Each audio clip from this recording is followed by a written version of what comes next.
Breaking news out of Texas. Police say a 25-year-old mother, Stacy Parsons, comes home to tell her husband, don't go near the trunk of that car. Meanwhile, the little girl's father tries desperately to revive the tiny 4-year-old reportedly found wrapped in a garbage bag and allegedly stuffed into the trunk of that car.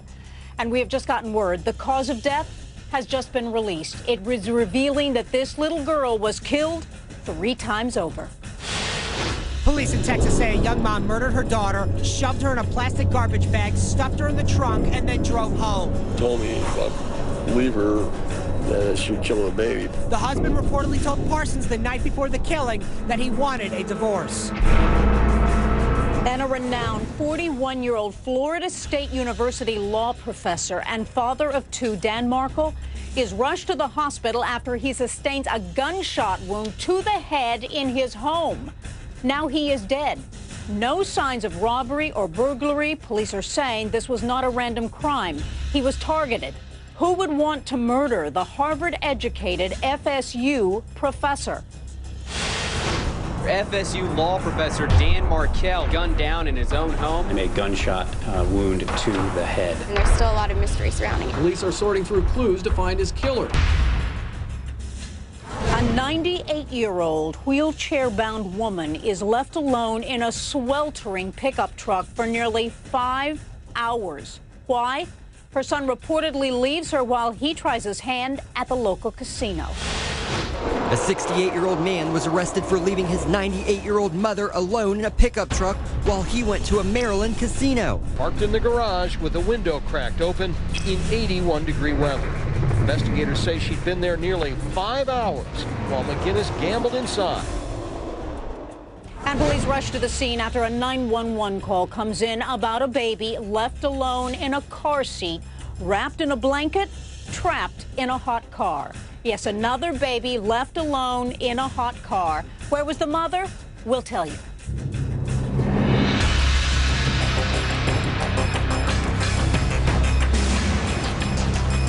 Good evening. I'm Jean Casares in for Nancy Grace. Thank you so much for joining us. We do begin tonight with breaking news out of Texas.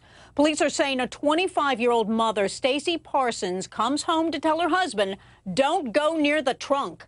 Tonight, she is accused of killing her own 4-year-old daughter. Straight out to Michael Board, reporter with WOAI News Radio. Michael, what happened here? Yeah, Gene, bombshell tonight. 25-year-old Stacy Parsons has been charged with capital murder. And in Texas, that could mean she could face the death penalty. This all started with a fight with her common-law husband. They were having marital problems, and he said he wanted to get a divorce. They went to bed that evening, woke up the next morning. Her common-law husband, Gary Wyatt, saw his wife and his daughter, 4-year-old daughter, were missing. He just assumed that she took her to her first day of preschool.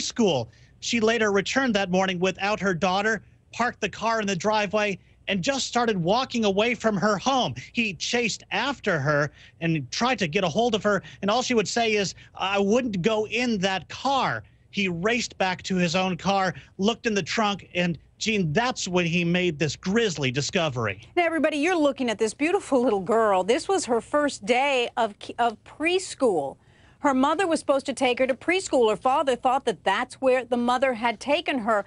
But to Matt Zarrell, we are learning that the mother didn't take her to preschool, took her to under a bridge, allegedly? Yes, Gene. Police are saying that Victoria was murdered under a bridge about 5 miles from the home.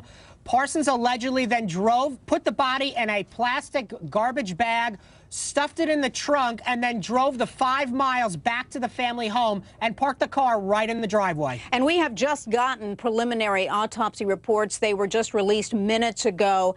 And homicidal violence is the cause of death, but there are really 3 causes of death: blunt force injuries to the head, stab wound to the chest, and since they were under the bridge at the river, drowning, another cause of death. Out to Dr. William Maroney, medical examiner, forensic pathologist. When you have multiple causes of death that all seem to contribute, can you determine what came first? The blunt force injuries to the head, the stab wound to the torso, or the drowning?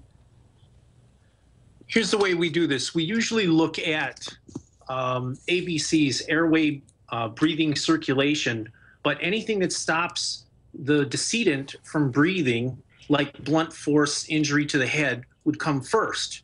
And when that stops breathing and bleeding, stab wounds won't bleed.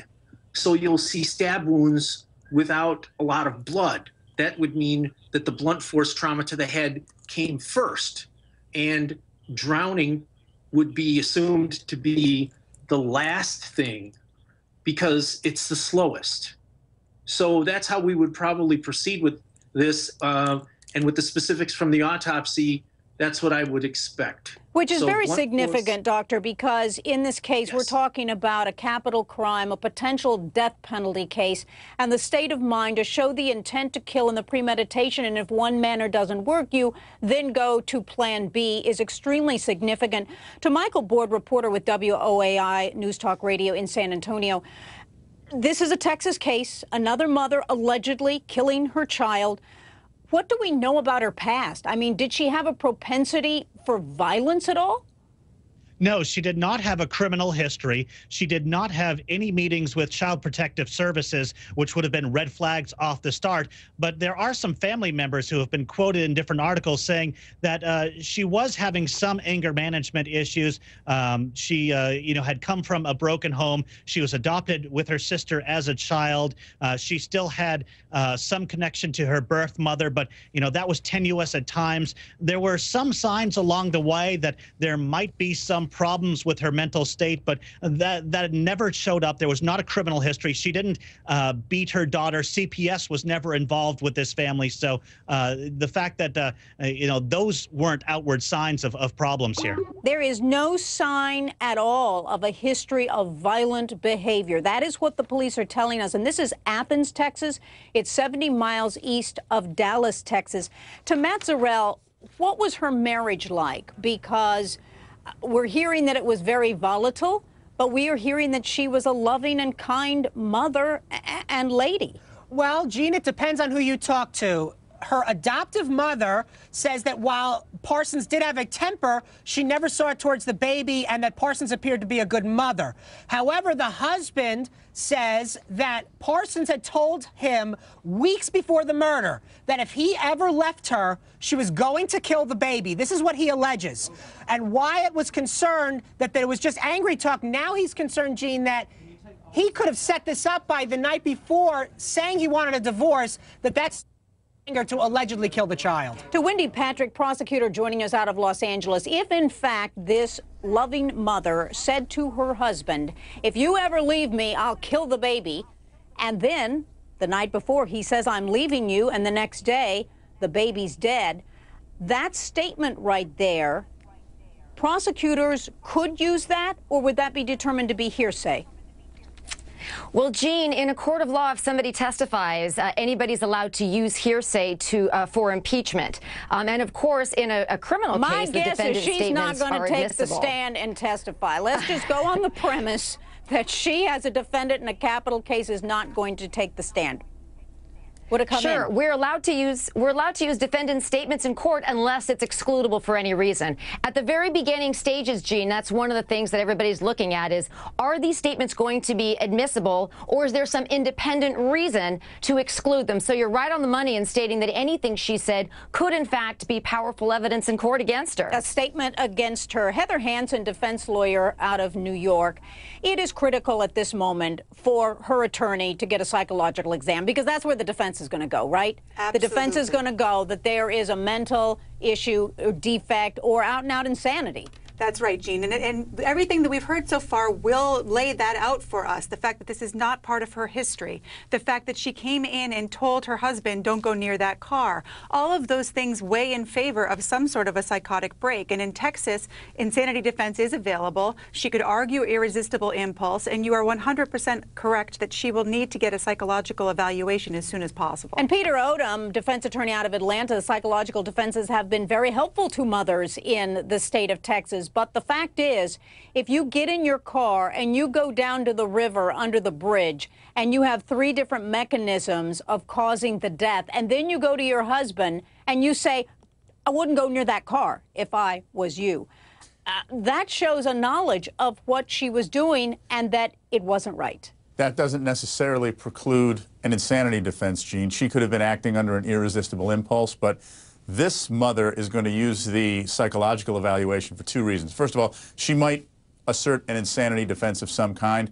But even if she doesn't do that, remember, Texas is a death penalty state, and they're not afraid to put people to death, even women.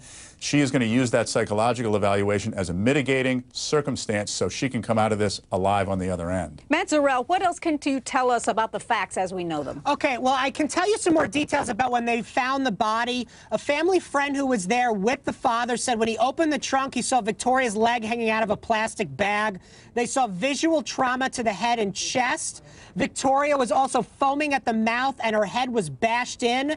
And the family friend also says, Gene, that when he and Victoria's father pulled the girl's body from the trunk and tried to perform CPR, water came out of her lungs, which is where we see the drowning cause of death from. You know, when you describe that, Matt Zarrell, the violence that this little girl was a victim of is just absolutely horrific to hear about. And if her mother did this, the propensity to violence is immense. And the main thing that we want to remember here, this little girl was supposed to have her first day at preschool, which was the day of her demise. Prosecutors are saying this mother right here in Athens, Texas, literally murdered her child 3 times over, her little girl that was just about to go to registration for pre-K. We do have a caller out to Michelle in Canada. Hi, Michelle. Jean, first of all, thank you for taking Nancy's place for the past couple weeks. Well, Michelle, I've got to tell you, I am so honored to be doing it. And I am so grateful to Nancy for asking me to do it. And don't go on because I'll start to get emotional, but I'm really appreciative and I love your show. So, Michelle, what's your question? Can I just say quickly, a mother holds her in her body a baby for 9 months and then gives birth to her with all her soul. And I'm just wondering, how can she have the audacity to kill the baby, let alone just ignore it? You know, Michelle, that's an excellent question. Eric Fisher, licensed psychologist, joining us. You know, Michelle talks about a mother gives birth to the child. She should feel so close and have such a bond. We're hearing that this mother was actually very jealous of her little girl from almost the beginning when she was born. How do you rectify that? Well, the first thing that I look at here in the case is that her history of adoption. We don't know what happened in the first 7 years of her life before she was adopted. Just because somebody may be adopted into a loving home, sometimes all the love in the world can't undo what happened the first formative years of her life.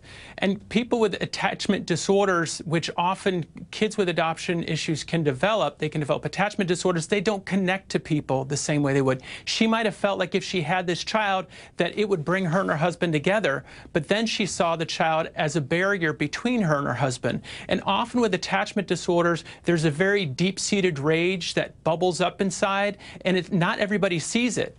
Kids with attachment disorders and adults who often develop borderline personality disorders around one set of people can appear wonderful and fabulous, but then in other situations, they can then be very vicious. And that one of the things the father said was that in this situation, she would often be verbally abusive to the daughter, was one of the reports that I read in this case.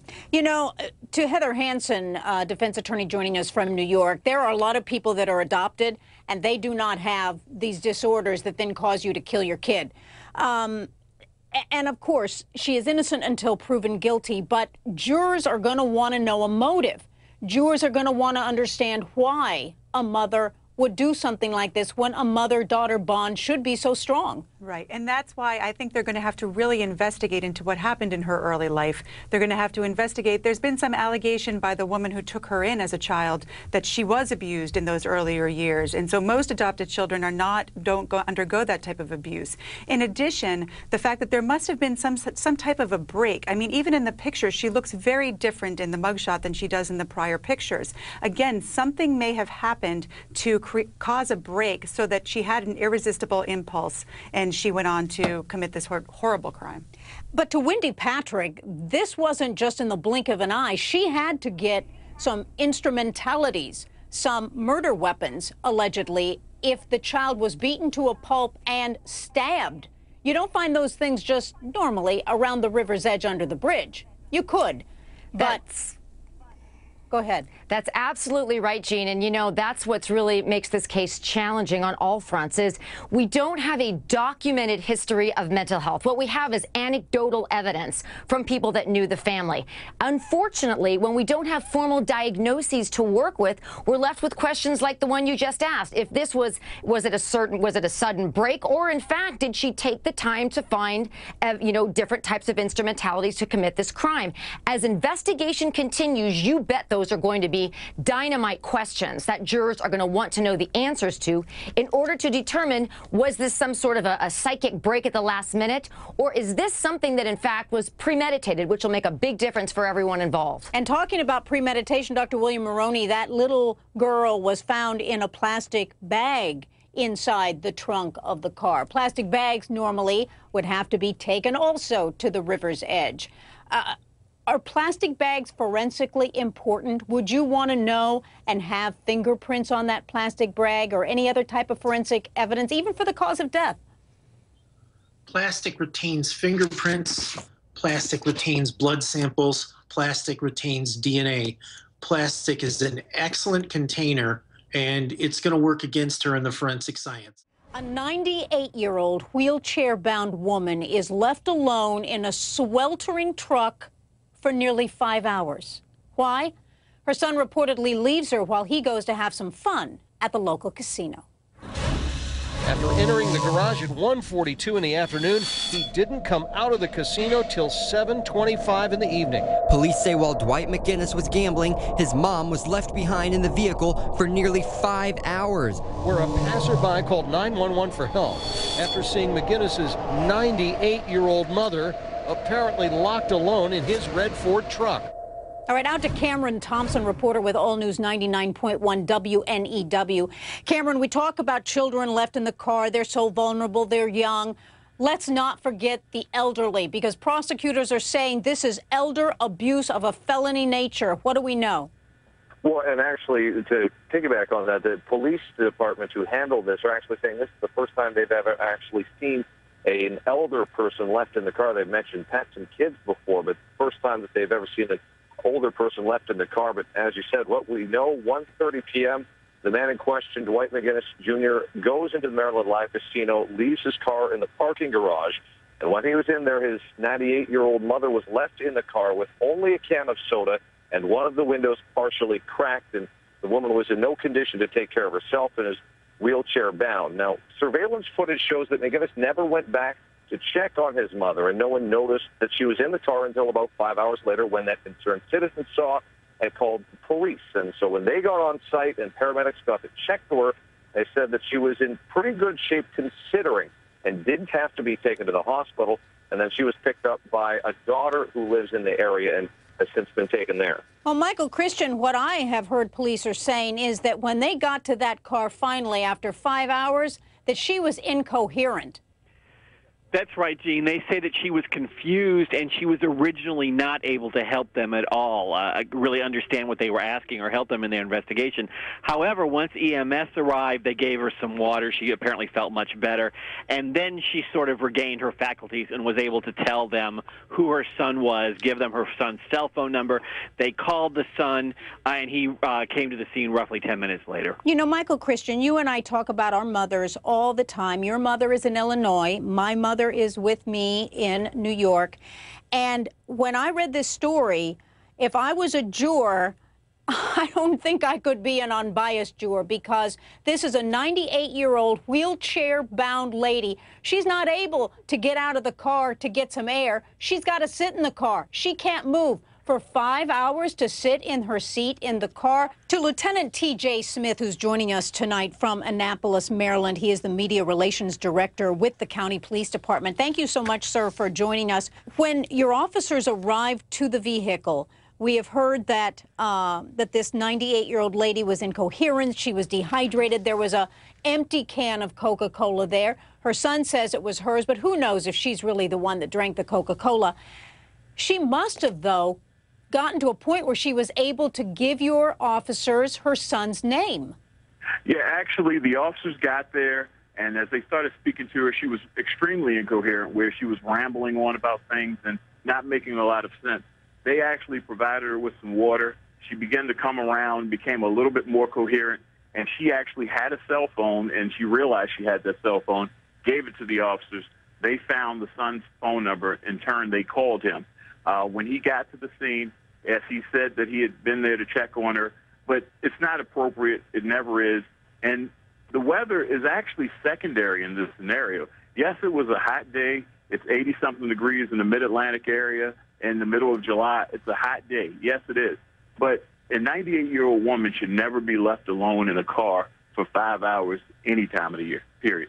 And this son, Dwight McGinnis, who is now being charged in this, did release a statement to us saying that he believes this has been blown out of proportion and that she was not in distress. I've taken care of my mother for the last 11 years. Dr. William Maroney, that's a scary thought right there, because when did this happen before? When did other things allegedly happen to her? You know, Dr. Maroney, we talk about children, but what about the elderly left alone in a hot car, this time for 5 hours? The elderly are just as susceptible, and you have to deal with dehydration, toileting, bladder and bowel hygiene, possible evaluation of critical medical events, but you're also talking pressure sores and wounds in the skin from somebody that doesn't move. And we measure 6 activities of daily living, cleaning yourself, feeding yourself, moving yourself. She can't do any of this. She's stuck. And cracking a window is no excuse to leave anybody anywhere. Wendy Patrick, prosecutor, what about the duty? He is her caregiver. So that elevates him right there with that duty to care of his 98-year-old mother, which really even takes it more of a responsibility on his part. Absolutely, Jean, and I share the sentiment, the outrage. I, too, have a mother whom I adore, and I can't believe we're talking about this kind of a case. We are all on hot car patrol officially this summer. Thank goodness that a bystander saw this. You have to wonder, have people been left in hot cars for the last however many years and we haven't been paying attention? We're sensitive to the issue right now, and we're especially sensitive to it when, as you mentioned, you're talking about a caregiver. This isn't a case of, forgetting that you're, giving somebody a ride or a stranger. This is somebody who is probably the primary caretaker for this woman. And that is one of the things that investigators are looking at in deciding whether or not, what charges are appropriate, whether there are additional charges that we might see. And as investigation continues, you bet these are some of the questions that we're going to be asking.